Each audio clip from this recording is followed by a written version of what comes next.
I just recently went 3 days without any food or money. And thankfully on the 4th day, something happened. I hope that this story inspires you in some way. If you don't know who I am, my name is Adrian Moon. I am at this point on a journey going from nothing to everything I want, and have been living out of a tent for, I want to say, the past year.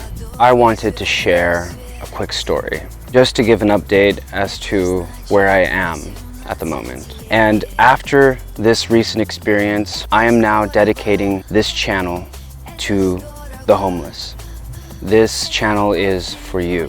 And after 3 days without food or any money, and I know 3 days isn't that much compared to what some of the world experiences, but the way that it happened to me made me realize the true suffering, the real suffering of the world. So my channel is dedicated to you, along with anybody else who wants to purposely, for whatever reason, live out of a tent.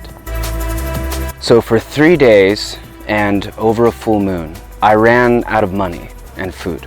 Although I could have asked for food, and knowing where to get it or who to ask, I chose not to, on purpose. I know it might sound weird, a little, but I felt called in some way to fast this full moon. So I did. But I made the mistake of going to the sauna on the 3rd day. I overdid it, sort of like I do every time I go to the gym. I go into the sauna, the pool, the sauna, the pool, the steam room, the pool, sometimes the spa, you know. Do that for about 3 or 4 hours every time I go. It's just in me, it's healthy, you know. But I left the gym exhausted. I left the gym lethargic, weak. My electrolytes nearly completely depleted. All I had available to drink was tap water from some of the nearby parks, tap water from the gym. I didn't even have 50 cents to my name, you know, enough to just get like a gallon jug of purified water, you know. I rode my bike back to camp, which is about an hour bike ride away. And with a 50 to 60 pound backpack on my back, and yes, in the heat. I came back home feeling dizzy, stumbling to just get into bed, just really weak. Fed my dog, split the last bit of water I had, and jumped into bed. I could feel my body searching for whatever nutrients was left. I even contemplated eating dog food, although I knew that at this state, that wouldn't have been a good idea, and who knows what it would have done to my body because of how clean it was becoming in some way. So I laid there, hoping to just relax and go to sleep. I could feel energy moving within my body, releasing even, and I know that there are sure benefits to fasting, but you gotta do it smart, you know. So I breathed and calmed myself and tried falling asleep. And I fell asleep for about 30 minutes or so. And I woke up in pain. I can't describe to you this kind of pain that I felt, but it felt like an ache in my lung, sort of like in my chest, kind of in this area.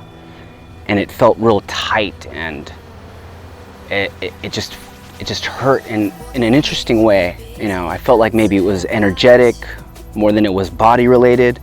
Maybe like perhaps some tension that I was holding. Whatever it was, it hurt and it was uncomfortable, and I couldn't sleep.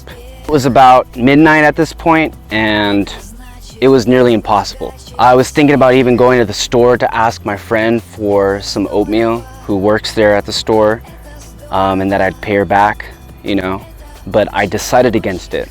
Instead, I remembered that there were grapes in my area, like some of them you can probably even see peeking out. There's grapevines that grow wild all around me. The grapes at this point are mostly all unripe, but are still edible and even actually nutritious.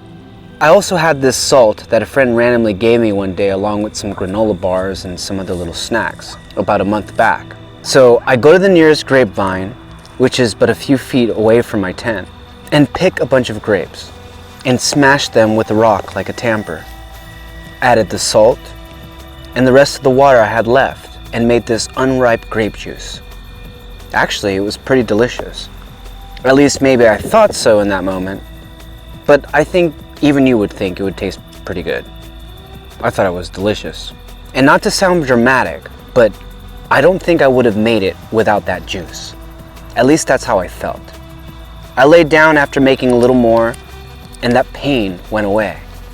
And I felt a lot better and was able to fall asleep. I woke up the next day, and whenever I would bend over, or if I was already sitting down and I would get up, even if I got up slow, I would feel this head rush. I'd get really lightheaded and dizzy. Things would get really bright, colors would be really bright, almost as if I was tripping. That morning, I got dressed and I managed to make it to the store to look for my friend to see if I can ask her for if she can buy me some oatmeal and I'll pay her back. But she wasn't working. The universe still has its riddles. So I went to Starbucks and I asked for water like I normally do. Cold water to drink and a hot water for tea. And while I was there, I brought my jewelry bag to begin making some sage necklaces. Not sure exactly why, but that's what I felt like doing. And while I was there, I shared my short story on a local Facebook group page. And I did this before, about a few months back, with some good success. Except some of the stuff they gave me was a little more on the junk foodish kind of side. So this time I was a little bit more specific, since I'm not only vegetarian, as I've been vegetarian, or now pescatarian, for the last 10 to 12 years, but also because I have been fasting. And I knew that when you fast, it's a perfect time to start over fresh and clean. So no more junk food. So I knew that the best thing to ask for above top ramen is oatmeal. So that's kind of what I asked for, oatmeal. And it's super nutritious and it goes a long way and it's cheap. And so look at this. I want you to check this out. Watch. Look at this. All of this was donated in a matter of an hour or two from that post on Facebook. I got some dog food. I got some more over here too. Tons of it. Tons of it. And some doggy treats. And look at all that oatmeal. Some of these nuts. Some more oatmeal in here. Some vegetarian baked beans. Olives, which I don't really like, but olives. Corn. Some water. They gave me a bunch of water bottles. And they gave me tons of this soup, which is amazing. I love this soup. And I ate all of them. I think she gave me like 6. And then these cures, which perfect for electrolytes. These are like some of the things that I ate first. And some gift cards to Starbucks. And, diced peaches, just granola. All of this. Some doggy treats, bones. They came and met me at the Starbucks I was at. First one couple showed up, and then another pulled up nearly at that same time. It was beautiful. It was interesting. The first things I ate that were given to me were these fresh blueberries, walnuts, and sea salted cashews, and also these electrolyte pouches they gave me. And that was enough to fill me up and bring me back to life. I say the first bags because there was another couple that had pulled up next to us, and the guy comes out, "We got more for you, man." Like, even though by this point I was starting to believe, because of the fast, I knew that I was detoxing and going through a sort of food withdrawal, like I was addicted to food, and I didn't even know. Because when I got the food, I felt like I didn't even want to eat it. Or not that I didn't want to eat it, but that I didn't mind if I didn't. Or that I was okay without it in some way.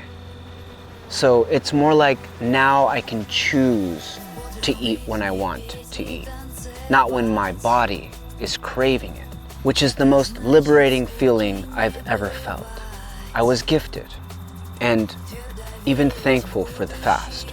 Some of the people on the group also even sent me money. And all of this took place in a matter of hours or less. and even more the next day.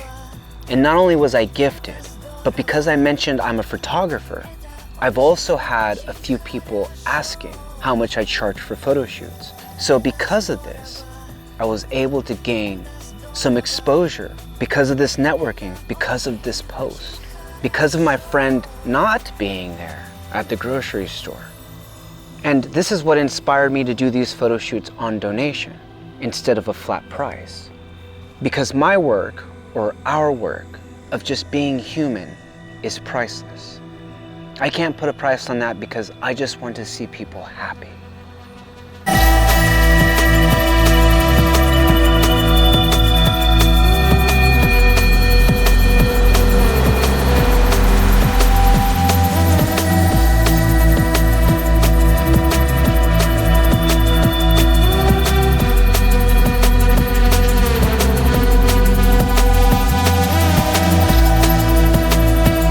When you're called to ask, you act.